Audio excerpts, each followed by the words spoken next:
Alors tout à l'heure, on a fait une rencontre assez improbable et on a été contacté en fait par une gardienne de la paix qui écoute, qui est une auditrice. Voilà, on a des auditeurs et des auditrices bien motivés et qui voulaient donc nous rencontrer. Alors on sait qu'il y a beaucoup de frictions autour de la place de la République, notamment lundi, avec la police, enfin les gendarmes qui ont tenté d'empêcher la sono d'arriver, les groupes électrogènes qui ont renversé la gamelle du collectif Bara, la marmite, voilà. Ouais, avec la potion magique.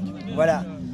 Et donc voilà, ça a aussi créé de la réaction chez les gardiens de la paix. Et donc on a été contacté par cette gardienne Léna, qui on a rencontré dans un bar en face, sur la place. Camille. Non, Léna. Et Camille, bon. qui a donné voilà, un entretien de 8 minutes qu'on va vous diffuser maintenant. Bon, mais je m'appelle Léna, je suis gardienne de la paix. Je ne peux pas donner mon vrai nom, évidemment. Et je sors un peu de mon devoir de réserve parce que je trouve que la situation le vaut, que j'aimerais aborder 2 points, celui des difficultés qu'on rencontre dans la police, puisqu'on est dans un cadre de convergence des luttes, mais aussi le point qui concerne les violences policières de ces derniers jours, et même en amont un petit peu.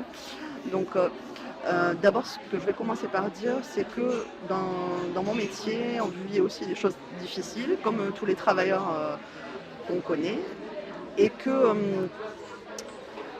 en fin de compte, les échelons politiques, j'ai l'impression qu'on a en tout cas, prennent des décisions qui ne sont pas forcément en adéquation avec la réalité.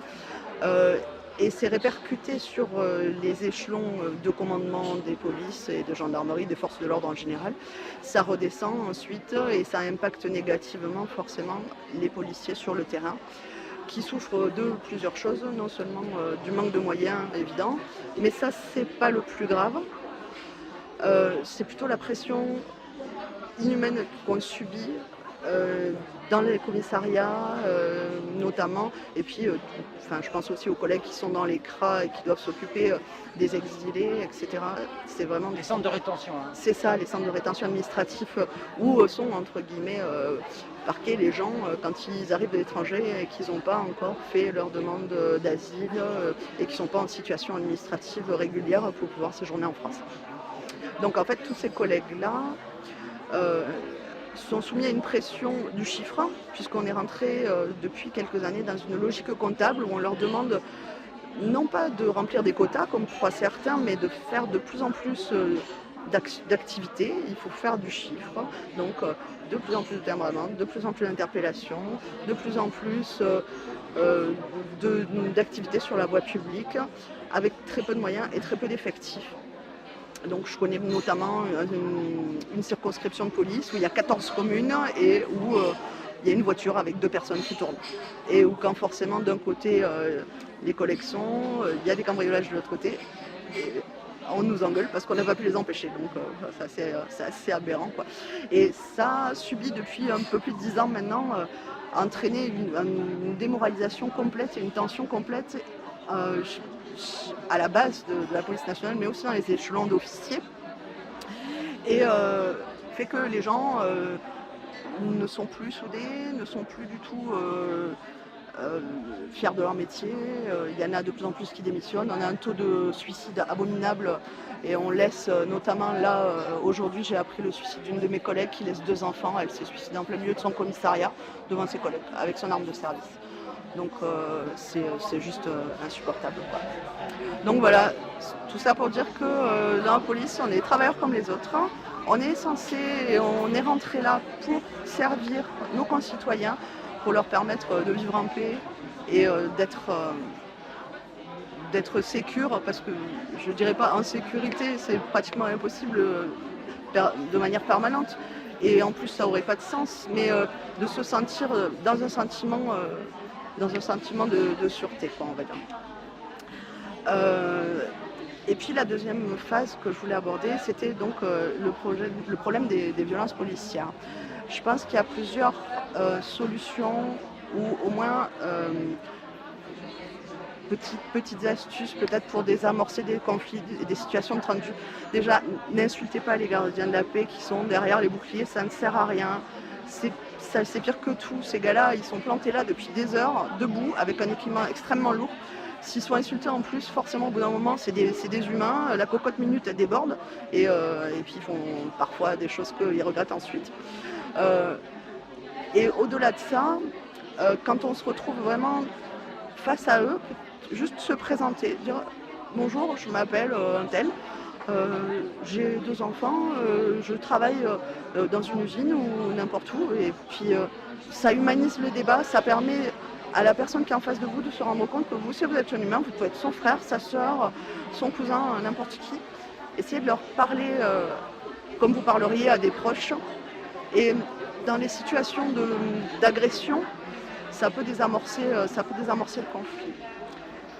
Et un petit dernier point, alors donc du coup, on a discuté un petit peu tout à l'heure avec les gars de la commission sûreté. Et on en est venu à parler aussi c'est la commission sérénité, c'est ça? Voilà, je me trompe. De la sûreté justement sur les manifestations et sur Nuit debout. Et du fait qu'il y avait parfois des personnes qui étaient fauteurs de troubles. Alors, il y a plusieurs solutions que vous pouvez employer avec ces personnes-là. Alors, je ne veux pas savoir d'où elles viennent, j'en ai pas la moindre idée, je ne sais pas qui peut faire des choses aussi stupides que de mettre le feu volontairement pour créer des tensions entre les manifestants et la police ou entre les manifestants entre eux. Enfin, c'est juste stupide à mon avis. Mais il y a des solutions. Alors, la première chose, c'est évidemment de filmer, de photographier et de circonstancier les faits. C'est-à-dire, moi je réfléchis comme un policier, nous quand on constate un délit sur la voie publique, on apporte des preuves et on rend un rapport. À telle heure, il s'est passé ça avec telle et telle personne qui ont fait ça et ça. C'est pas compliqué. Et surtout, si on faisait ça, je sais pas, justement, je vous demande votre avis, on pourrait peut-être aussi se rendre compte que c'est justement des policiers en civil qui sont dans la provocation, ça existe. Mais justement, si c'est le cas, ils ne sont pas au-dessus des lois. Et ces personnes-là méritent d'être traduites devant le procureur de la République pour des actes illégaux. Que ce soit des policiers qui ne sont que des simples citoyens, qui en plus sont assermentés, sont donc au service de la population et garants de la sécurité de chacun, se permettent de commettre des actions violentes, c'est juste inadmissible. Ces gens-là, si on peut les interpeller et les remettre dans un commissariat après les avoir identifiés et par ailleurs également transmettre leur identité et les faits circonstanciés qu'ils ont commis au procureur de la République, pourquoi pas? Je crois que c'est pas la majorité d'entre vous, comme c'est pas la majorité d'entre les policiers qui sont violents et qui sont absolument contre ce genre de manifestation, bien au contraire, quoi. Et vous pensez qu'il y a beaucoup de gardiens de la paix ou de forces de l'ordre qui viennent après leur service ici sur la place de la République pour la nuit debout? Alors ça, je ne saurais pas vous dire, mais en général, ils ne viennent pas en uniforme. Ah bah non. C'est certain. Mais en tout cas, je sais qu'il y en a qui vous suivent, qui écoutent, qui se disent que c'est possible de changer les choses aussi, que c'est possible de discuter, de renouer un lien avec la population qui nous manque terriblement.